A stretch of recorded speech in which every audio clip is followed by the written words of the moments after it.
Bueno, pues después de unos días de ausencia que están provocados, pues bueno, porque ha habido pues una serie de eventos muy importantes, entre los cuales el más importante es que desgraciadamente o desafortunadamente pues está coincidido estos días pasados con la necesidad de que Olga acudiera pues a un examen clínico bastante largo sobre su tema de salud.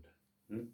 A la vez se ha producido en este tiempo pasado el Congreso de Sapiens, que tal como estaba muy anunciado, en el cual pues, presenté una ponencia y después realizamos el curso de runas en el Bosque del Silencio, que fue algo espectacular que comentaremos más adelante. Yo primero de todo quería deciros que aparte de todo, aproveché digamos, el momento de reunión en el Congreso de Sapiens para hacer como una presentación en sociedad del libro de Nostradamus. El libro de Nostradamus no había sido presentado y bueno, esperé a este momento, entre comillas, estelar en Andorra para poder dar a conocer a todos aquellos que todavía o no lo habían adquirido o no conocían mis vídeos anteriores sobre el tema de Nostradamus, dar a conocer físicamente el libro. Todo ello, pues bueno, generó pues un debate magnífico fuera del Congreso, en el cual, pues bueno, pudimos ampliar muchísimas informaciones, aparte de las propias expresadas en el libro. Y eso me gustaría que me permitiera recomendar un poco el libro de Nostradamus. ¿Por qué?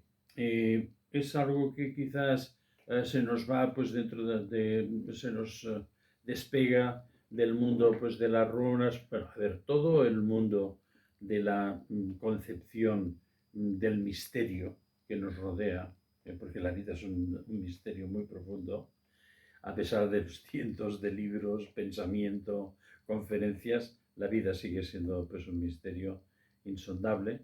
Pues todo forma parte de lo mismo en visiones totalmente poliédricas, porque la existencia la interpretamos como algo lineal. Pasa un año, pasa un día, no sé qué, cada vez me hago más mayor, o no sé qué, tengo nuevas experiencias, cuando en realidad todo lo que ocurre es global, en un sentido absoluto, es el universo lo que nos rodea. Y entonces, con que, digamos, nuestra percepción es tan empobrecida en tanto en cuanto lo vemos linealmente, hemos de abrir mucho más la conciencia y por eso nuestro curso de runas o nuestro trabajo, digamos, colectivo, compartido sobre las runas va en ese sentido. Pero hay que decir que el tema de Nostradamus es algo que tiene mucha más importancia con lo que estamos viviendo ahora de lo que nos imaginamos.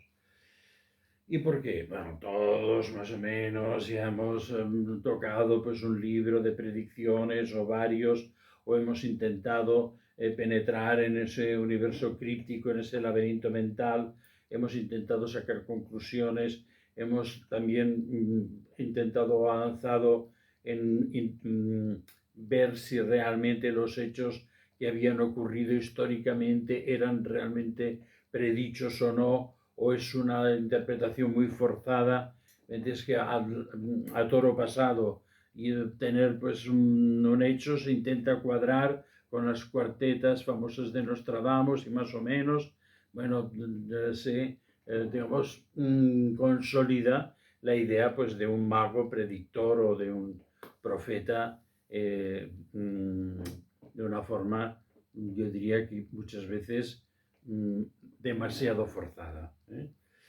Entonces, para que veamos cuál es la relación con este momento, vale la pena ir, digamos, a consultar el libro porque presenta una hipótesis, yo no diría que 100% nueva, pero porque obviamente me he inspirado, he buscado, he investigado a otros autores no son digamos, muy en la superficie de los temas nostradámicos. He tenido que investigar, digamos, durante un tiempo de una forma muy insistente, por cierto. Y entonces, ¿qué es lo que pasa ahí? Resulta que nos encontramos ante un personaje que si lo desligamos de su contexto, no nos explica claramente qué es realmente su influencia sobre el momento de ahora. Su influencia es que dijo que mañana pasado a Donald Trump le va a salir un orzuelo en el ojo, o que no sé qué, o que Napoleón entró en la pirámide y se encontró con un faraón dentro. O sea, el tema no es este. El tema es que todo ese conjunto de textos totalmente extraños, cuya construcción está relatada en el propio texto de mi libro, y que Nostradamus no escribió en un idioma, digamos, lineal, corriente, no escribió en el francés antiguo. Mezcló sus textos con latín, con griego, con el francés de la época, con el provenzal, con otra lengua más desconocida que es el picardo, que es en la parte norte de Francia, y de alguna forma incluso inventó palabras o las escribió al revés. Es decir, ahí hay una intencionalidad que tiene que ser descubierta, y tiene que ser descubierta un poquitín por cómo lo hizo. Pero ahora todo el mundo dice, bueno, pues era un profeta, pues se debió poner en trance. Y sí, hay las famosas historias de que sí que tenía un plato de bronce o de otro material brillante, y que entonces tenía agua, y entonces en el agua se movía y él veía y no sé qué y no sé cuántos. Era un hombre con capacidades conectivas, con toda seguridad. Su familia, toda, lo era. Pertenecían a una tribu que era la tribu de Issachar, eran judíos, y la tribu de Issachar eran la tribu de justamente de los profetas, ¿no? A quienes se les preguntaban los momentos en los cuales no se veía el futuro, qué se debía hacer, eran los verdaderos oráculos de Israel. Y por lo tanto ya tenían un don, ¿no? Para eso.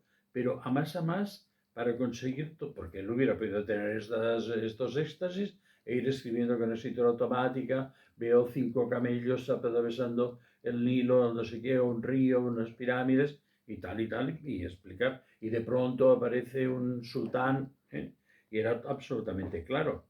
Simplemente tenía que expresar de una forma en claro lo que veía y lo que pasaría. ¿Y por qué todo eso se ocultó detrás de esa especie de galimatías y de ese, digamos, crucigrama en el cual se mezclan palabras, idiomas, signos y seguramente otra cosa muy importante, los sistemas crípticos aprendidos de sus maestros cabalistas, como el código Atbash y otros códigos que se utilizaron en los escritos antiguos de digamos, los libros sagrados de Israel, ¿no? Entonces, ¿esto para qué?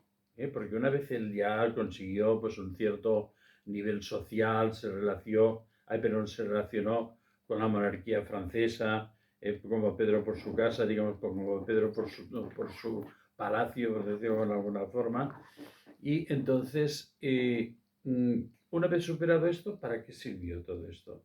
¿Para que nos rompiéramos el coco nosotros? ¿O es que contenía una serie de mensajes secretos que podrían ser desencriptados en el devenir de los tiempos, como quien deja una serie de instrucciones para el futuro?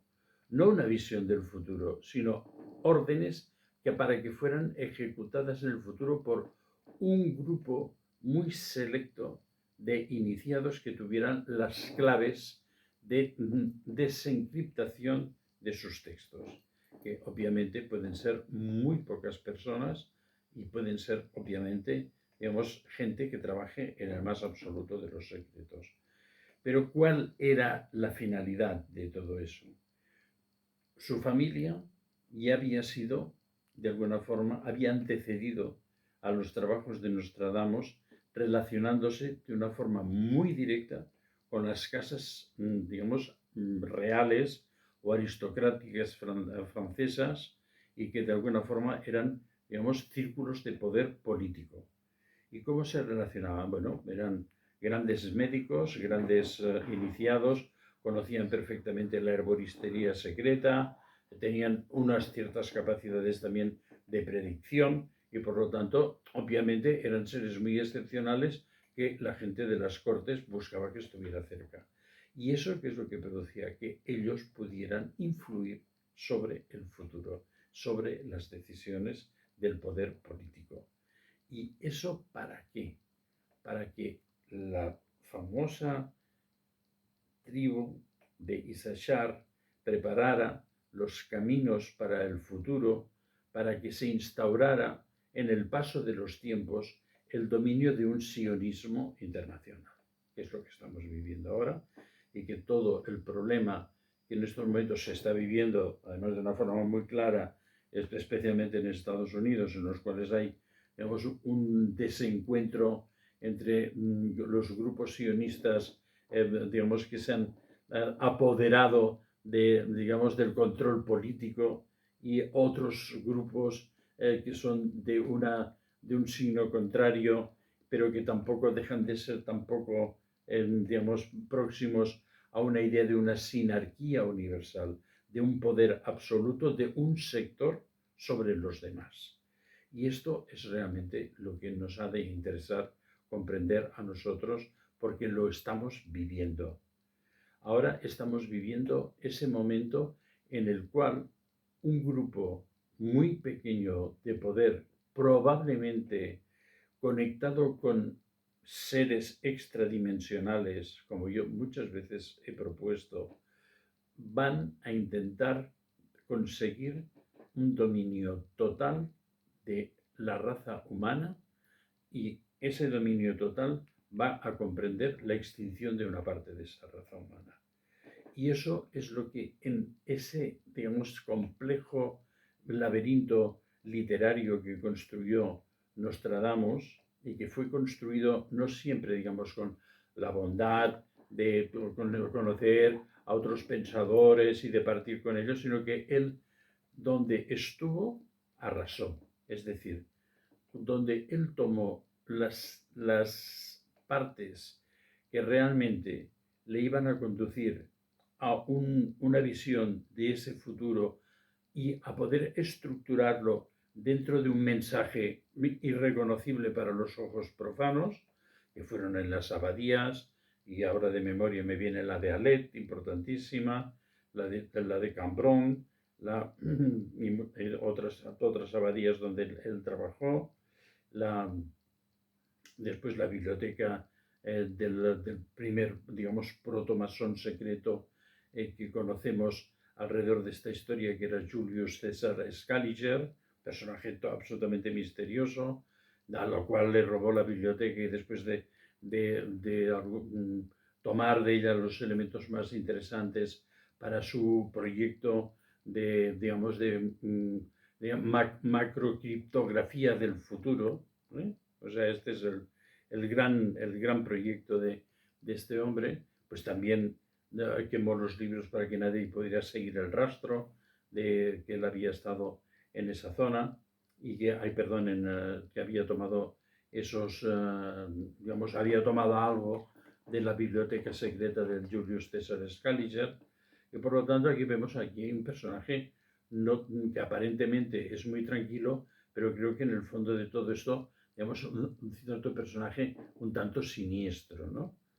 Porque sus actitudes siempre fueron de dejar detrás de sí una tierra quemada para que nadie pudiera saber de dónde él había conseguido los puntos de conexión para montar toda esa estructura, digamos, tan absolutamente compleja, que pasan por ser profecías, pero que en realidad son mensajes crípticos enviados al futuro para que se ejecuten una serie de acciones de cara a conseguir lo que esa línea genética, que ya por sus antecesores, sus abuelos, sus padres que se habían infiltrado en los círculos de poder, y él seguiría y habría llegado a la parte más alta siendo consejero de la dinastía de los Valois, que está muy bien explicado en mi exposición biográfica como lo consiguió.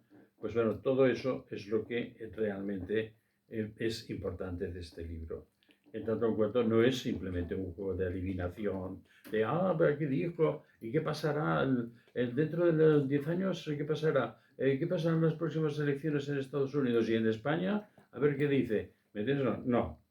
Hay un programa absolutamente fiable, pero que está oculto a nuestros ojos. Yo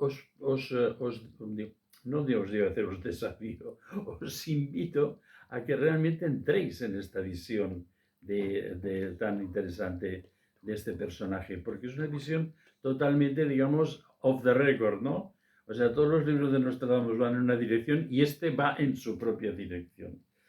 Y aparte de todo, tenéis algo muy interesante, que es que si realmente os interesa el tema, podemos seguir avanzando en los procesos de investigación y que a mí realmente es un tema que me ha fascinado. Ya desde el principio tenía como un cierto interés, pero era, digamos, como una curiosidad malsana, incluso diría, ¿no? Es decir, este hombre no pudo escribir esto de una forma normal, ni mucho menos canalizado. Tenía que haber otras cosas detrás. Y entonces después, a medida que he ido trabajando, me he ido fascinando. Por eso propiamente he quedado fascinado por esta idea y claro, me gustaría mucho poder seguir trabajando en este camino. Por lo tanto, os invito, ¿me entiendes? A vosotros que busquéis en mi libro Nostradamus Caminos Secretos, pero que nos lo podéis comprar directamente nosotros.